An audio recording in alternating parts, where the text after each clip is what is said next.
मेरे इस आवारा जीवन की अपराहन बेला में बैठकर उसके ही एक अध्याय को लिखने बैठा हूं। आज न जाने कितनी बातें मन में उमड़ पड़ी हैं।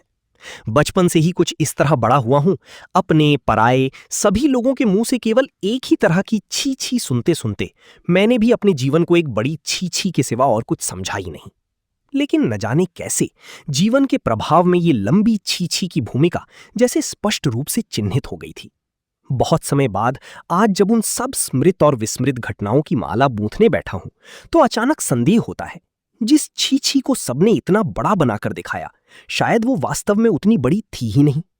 लगता है शायद भगवान जिसे अपनी विचित्र सृष्टि के ठीक बीचों बीच खींच लेते हैं, उसे अच्छे लड़के की तरह परीक्षा पास करने की सुविधा भी नहीं देते।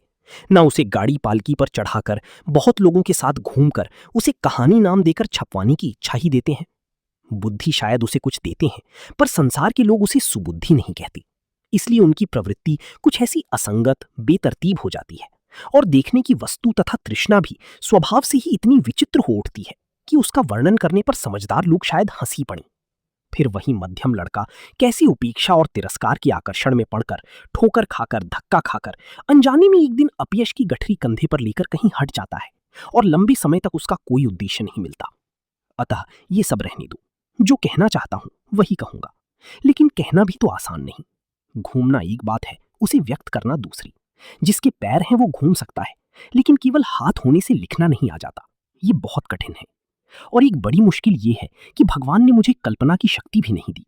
इन दो आंखों से मैं जो देखता हूं, ठीक वही देखता हूं। पेड़ को पेड़ ही देखता हूं, पहाड़ को पहाड़ ही।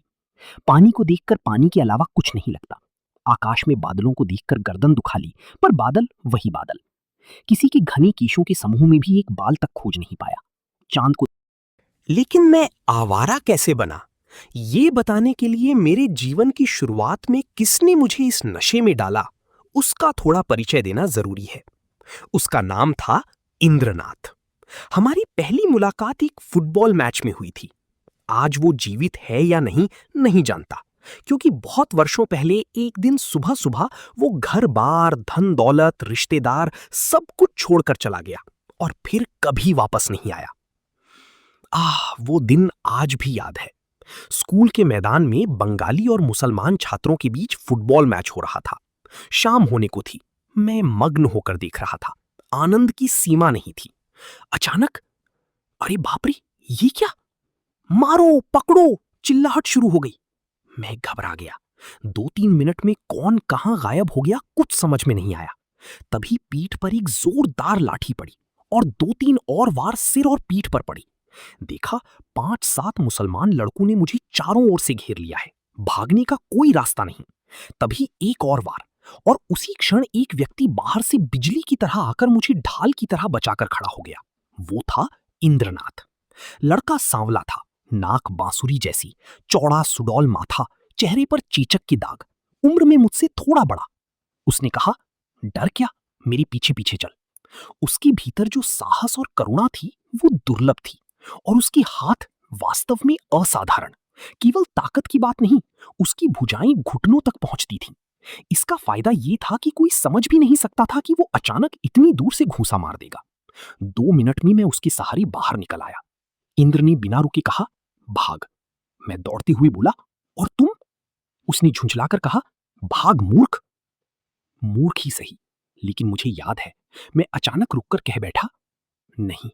बचपन में मारपीट कौन नहीं करता, लेकिन हम गांव के लड़के 2-3 महीने पहले ही पढ़ाई के लिए शहर में पीसी माँ बुआ के घर आए थे।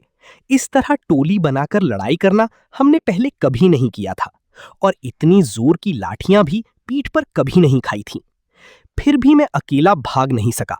इंद्र ने एक बार मेरी ओर देखकर कहा, नहीं तो क्या, खड़े होकर मार खाएगा क्या? देख, उधर से वे लोग आ रहे हैं, चल फिर जोर से दौड़। ये काम मैं हमेशा ही अच्छा कर लेता था। जब हम बड़ी सड़क पर पहुंचे तब तक शाम हो चुकी थी। दुकानों में लाइट जल चुकी थी और रास्ते पर नगर पालिका के केरोसिन लैंप एक एक करके जल उठे थे। अगर आंखें तेज हों तो एक लैंप के पास खड़े होकर दूसरा भी देखा जा सकता था। अब हमलावरों का डर नहीं था।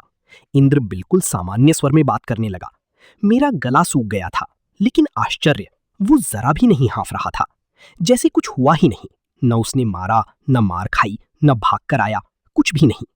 उसने सहज भाव से पूछा, तेरा नाम क्या है? मैं बोला, श्रीकांत। श्रीकांत? अच्छा। ये कहकर उसने अपनी जेब से सूखे पत्तों की एक मुट्ठी निकाली, कुछ खुद खाया और कुछ मेरे हाथ में देकर बोला, बहुत मार खाई है, चबा। मैंने पूछा, ये क्या है? वो बोला, सिद्धि। मैं हैरान होकर बोला, सिद्धि? मैं ये नहीं खाता। वो और भी हैरान होकर बोला, क्या? अरे मूर्ख, बड़ा नशा होता है, खा। नशे की चीज का आनंद तब तक मैं जानता नहीं था, इसलिए मैंने सिर हिलाकर मना कर दिया। वो खुद ही उसे चबाकर खा गया, फिर बोला, अच्छा। उसके लगभग 1 महीने बाद की बात है। उस दिन की रात बहुत गर्म और उतनी ही अंधेरी थी। कहीं एक पत्ता तक नहीं हिल रहा था। हम सब छत पर लेटे थे, 12 बज चुके थे, फिर भी किसी को नींद नहीं आ रही थी। अचानक एक मधुर बांसुरी की ध्वनि कानों में पड़ी। साधारण रामप्रसादी धुन, बहुत बार सुनी थी, लेकिन बांसुरी में इतनी मोहक हो सकती है, ये नहीं जानता था। घर के दक्षिण पूर्व कोने में एक बड़ा आम कटहल का बाग था। वो साझे का बाग था, इसलिए कोई ध्यान नहीं देता था। पूरा घना जंगल बन गया था। उस जंगल के बीच से केवल गाय बछड़ों के आने जाने से एक संकरा रास्ता बना था। ऐसा लगा जैसे उसी रास्ते से बांसुरी की धुन धीरे धीरे पास आ रही है। पिसीमा उठकर बैठ गई और अपने बड़े बेटे से बोली, अरे नबीन, ये बांसुरी कौन बजा रहा है? क्या रायों का इंद्र है? समझ में आया कि वे सब उसे पहचानते हैं। बड़े भैया बोले, उस बदनसीब के अलावा ऐसी बांसुरी और कौन बजाएगा? और उस जंगल में जाने की हिम्मत भी किसकी है? पिसीमा डरकर बोली, क्या वो उस गोसाई बागान के भीतर से आ रहा है? हां, बड़े भैया ने कहा। पिसीमा उस भयानक अंधेरे और जंगल को याद करके कांप उठी। उन्होंने डरते हुए पूछा, अच्छा उसकी मां मना नहीं करती? उस जंगल में कितने लोग सांप के काटने से मर चुके हैं, और वो लड़का इतनी रात में वहां क्यों जाता है? बड़ी भैया हंसकर बोली, और क्यों, उस पार से इस पार आने का यही सीधा रास्ता है। जिसे डर नहीं, जान की परवाह नहीं, वो क्यों लंबा रास्ता ले? उसे जल्दी आना होता है, चाहे रास्ते में नदी हो, नाले हो, सांप हो या बाघ भालू।